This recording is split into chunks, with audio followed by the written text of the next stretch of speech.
बहुत बड़ा अन्याय हुआ। उसके बाद गोपीनाथ मुंडे एक साथ भुजबल साहब को बड़े भाई कहते थे और उन्होंने कहा भुजबल साहब आपको हमको कुछ निर्णय लेना चाहिए।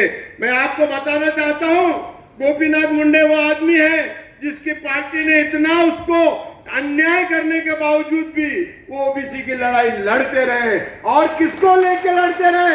भुजबल साहब को। भुजबल साहब मेरे बड़े भाई है और हमको कहते थे कि भुजबल साहब को लेके आना है। मैं भी 93 से मेरे गुरु की वजह से भुजबल साहब के साथ समता परिषद जब बन रही थी उसका संस्थापकों में से है। जब से मैं उनके साथ हूँ।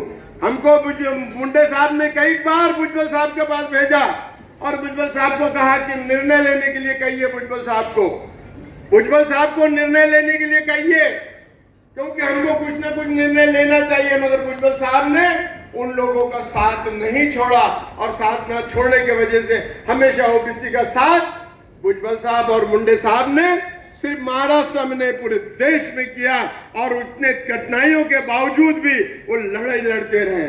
और 2016 जब आता है उस वक्त तो बहुत ही अन्याय भुजबल साहब के साथ ही नहीं, भुजबल साहब की फैमिली के साथ, घर के साथ क्या अन्याय 2 साल हुआ है। हम सोच नहीं सकते हैं। बर्दाश्त किया भुजबल साहब ने। इतना बड़ा अन्याय होने के बावजूद भी पूरा घर तराश में आया। उसके बाद भी उन्होंने अन्याय को बर्दाश्त किया।